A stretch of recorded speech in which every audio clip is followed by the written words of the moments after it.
Hello resellers. My name is Jeff and I went garage sailing today. I'm going to show you what I bought. I'm going to tell you why I bought it and just my thought process behind it. Warning, nothing of insane value. I had one really good buy. I had one buy I'm kind of regretting only because of the work that's going to be involved with. Well, let me just start with that one. But before I do, I have a question for if you're a reseller, because I had a mind-blowing revelation.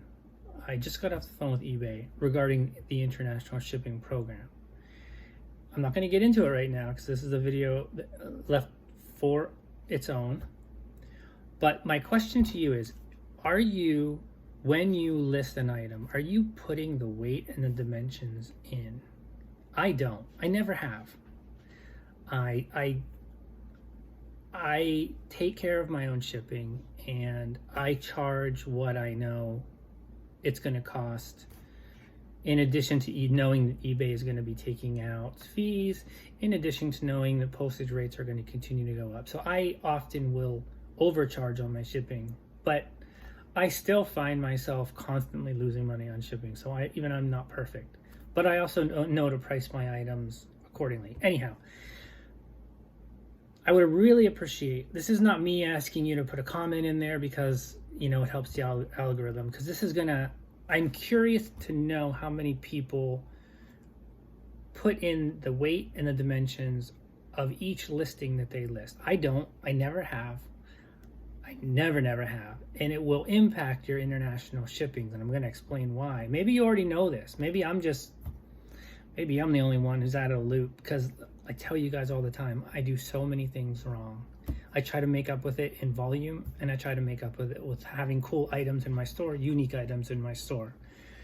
But this is going to be important, but I'm also curious to know the survey, to know how many people are doing it.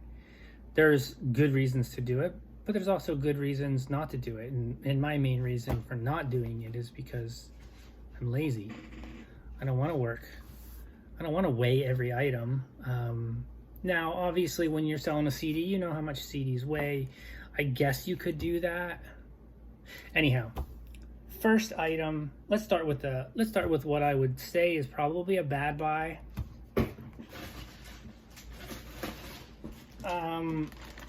Couple bags of Legos, but they're not, see, I didn't really look at it that closely. I guess I was on a little bit of a high from the other score that I got at this sale. There's Legos and Mega Blocks mixed in. I paid $6 for 2 bags. I'm probably gonna have to go in and separate them, which I'm not like I need another side project. So it remains to be seen whether it was a good buy or whether it was not a great buy. I'm a sucker for sealed VHS. I paid 75 cents for this. No big deal.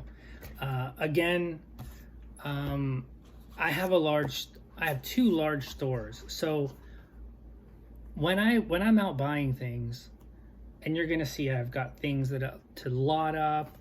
I also have the expectation that as my store continues to grow, it's gonna encourage multiple buys. So someone might buy this, and then they might add this, and they might add that. That's my main goal. I got these for nothing, just some little books, some Camp Sunnyside Friends books. They do sell. I'm gonna lot them up. Again, paid nothing for these, and paid nothing for this. And I think I have a Heathcliff comic book that I'm just going to add this to it. Picked up some of these Sony cassettes. See, I had one listed. I knew I had at least one. So my thought process was I paid $1.50 for all of these, and I'm just going to add these to the existing listing. I think I only had one. I thought I might have had like a lot of them. And so I was probably overpriced for the one that I had listed. So what I did was I changed it to the already added these to the listing, and I did a lot of 7 for $40, knowing they're going to go into a 10% sale, knowing I'm probably going to send 10% offers unless somebody buys it. So yeah, you know, and I probably paid $1. I probably paid $1 for the one, and I paid $1.50 for 6. So I cost average down. This is probably the best buy of the day. This is a Little Mermaid metal hairbrush, never used. The box is not in the best shape, but it's brand new, and it's Loungefly. That is a good brand. Anytime you see Loungefly, it's gonna probably get a decent premium. These sell for anywhere between $30 and $55. I paid $3 for this. So this is the best buy of the day. My daughter's name, check this out. This is pretty nuts. My daughter's name is Ariel. Her husband's name's Eric. Let that sink in for a moment. How nuts is that? Okay, I picked up a print by Robert Bateman.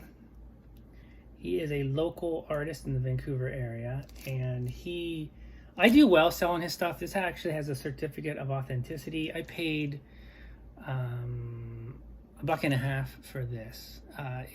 There's one listed right now. I think I saw that it was listed for 100, or maybe it was 80. I don't expect to get that much for it, but I don't know. We'll see. Picked up a couple Star Wars Academy books. You know, Star Wars is a franchise that will always sell. Paid 50 cents for the 3 of these. They'll probably sell $10 to $15, maybe more. Maybe I'll add them to an existing Star Wars lot that I have. I'll have to wait and see. I've never seen these before, so I wasn't going to leave them behind. Got these for free. I haven't looked at the condition yet. They're Lost Seasons 1, 3, and 4. You know, I'll lot them up. I don't have any other existing Lost CDs, and like I said, I don't know what the condition issues. They're free, so maybe they're free for a reason. But I wasn't going to leave them behind, because worst case scenario, I just donate to I just, you know, add them to my donate pile. But you know, if you can get all of the seasons, they'll sell for like 30 or 40 bucks. Yeah. Bought some manga. Paid $2 for all of these. The thing about manga is, like, I buy them anytime they're super cheap. Some sell for not that much. Some sell really good in sets. I mean, really good if you can get a complete set.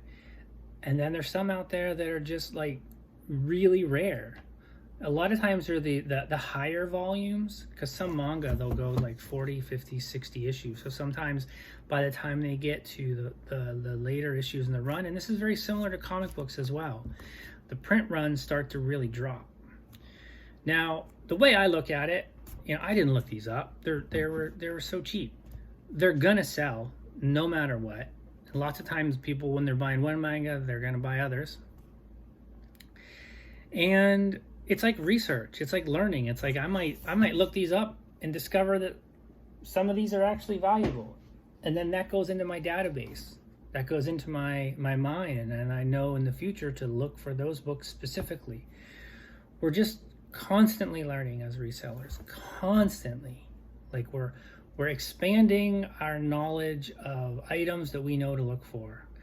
Every time I go out, you know, I'm the guy doing comps on things when I'm out, and I'm learning.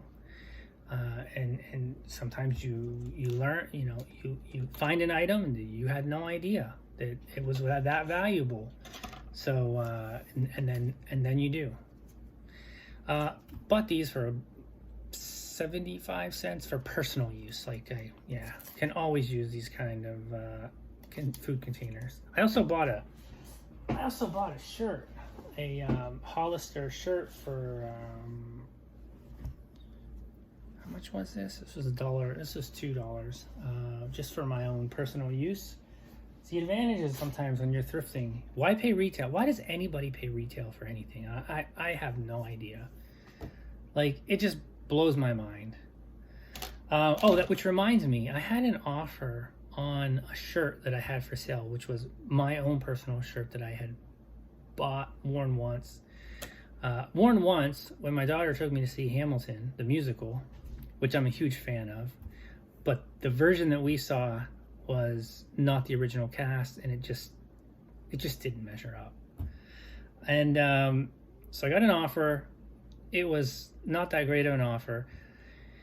Now, I do love getting offers, because this time it saved my butt. So when I get an offer, especially if I'm going to counter, I will go get the item and I'll double check the condition issue. Because if I'm going to counter somebody, that's already not making them happy. So you better be sending them the product that is exactly as advertised in your listing. I noticed there was a stain on the arm, so I was like, oh, which I did not catch. But I'm glad that I did do that double check. So I know the inclination is to, like, when you're out, you get an offer, you want to accept it. I don't. I always want to come home, locate it, and then, because 8,000 items, it gets a little hairy sometimes when you're trying to find things. And eBay dings us so hard. Like, it's so ridiculous that we're supposed to have our inventory like so perfect. I really disagree with eBay on that, but anyhow. So yeah, always locate the item and always kind of double check, especially when you're countering, because when you're countering, you're already upsetting the buyer on some level. They're not happy that they're gonna have to pay more. So then I was able to take the listing down. I'm gonna wash it, see if I can get the thing out. If not, I'm just gonna keep it because it's a cool shirt. I bought a Seahawks koozie, brand new. It looks pretty old. I paid $1 for it. Lots of Seahawks fans in the area. I'll probably list it. I mean, I'm going to list it online as well, but I'll probably list this locally as well. As this last item that I got. Is this the last item? No, it's not the last item. I have shown you a party light pyramid kind of candle holder before that sells for like about $40. So I bought this party light candle holder. It's in flawless condition. I'm not sure if there's much value here. I paid $3 for it. It's super nice. It will sell. I'll probably end up listing this locally. Well, I'll probably list it on eBay as well. It's just shipping and handling is going to be kind of a killer on this. But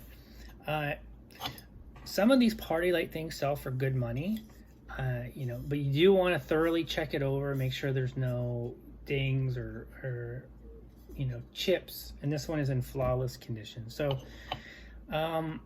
it will sell. Definitely not the season, but it will sell. Couple more books. I paid $1 for these Pokemon. Let's see, they're like little guides. I'll lock these up. I might even have some Pokemon stuff like this. I'm pretty sure they're gonna sell for more than $1. And I bought a couple trade paperbacks. These three were 50 cents for the total. I had never seen this G.I. Joe trade paperback. This sells for about 15, although there are some condition issues. I'll probably add this to an existing G.I. Joe comic lot. Outer Darkness, Nothing Special, and Adventure Time. Adventure Time has a bit of a cult following. I've got lots of Adventure Time stuff. I'll be adding this to an existing lot as well. And then the last two items I got, I have an M&M mug. I believe, so since they discontinued the M&M people in my head, I'm thinking down the road, these things might become collectible.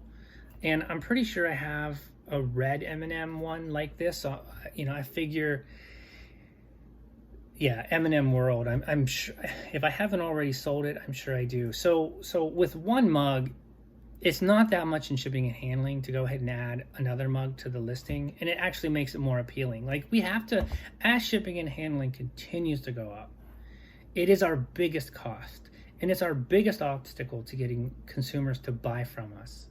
So if somebody is going to pay X amount for one mug and X amount for shipping and handling, and you can add another mug and the shipping, and you can pretty much keep the shipping and handling, especially I paid $0.25 for this, and you can keep the shipping and handling the same, well, that is just a more reason for that buyer to go ahead and buy your item. So this was in 2018. And then the last item, I sell a lot of posters. I've never seen this poster before. No idea what the value is. It's a Mission Impossible Rogue Nation. It's from 2015, so it's 8 years old, and it's in flawless condition. And it's very topical right now with the Mission Impossible movie coming out. I hear it's getting phenomenal ratings. So I'm going to go ahead and make sure I get this one listed as soon as possible to kind of try to take advantage of that. Sometimes you get when there's hype, or when something is kind of like in the news right now, and you have stuff like that, you can sometimes catch that premium. Other than that, stay tuned for a really, in my mind, a mind-blowing revelation about the international shipping program. And maybe it's only mind-blowing to me, but I don't think so. I'm sure. Anyhow, I'm excited to make that video. I'm going to try and do that later tonight. I'm going to be going out.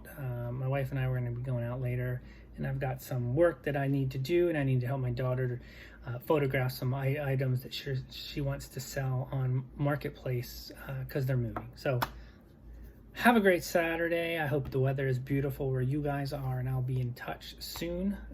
And remember, please leave a comment, because I really want to know, am I the only one in the dark about this? Am I the only one not entering in the weight and the dimensions of every item that I have? Because I'm still not going to do it.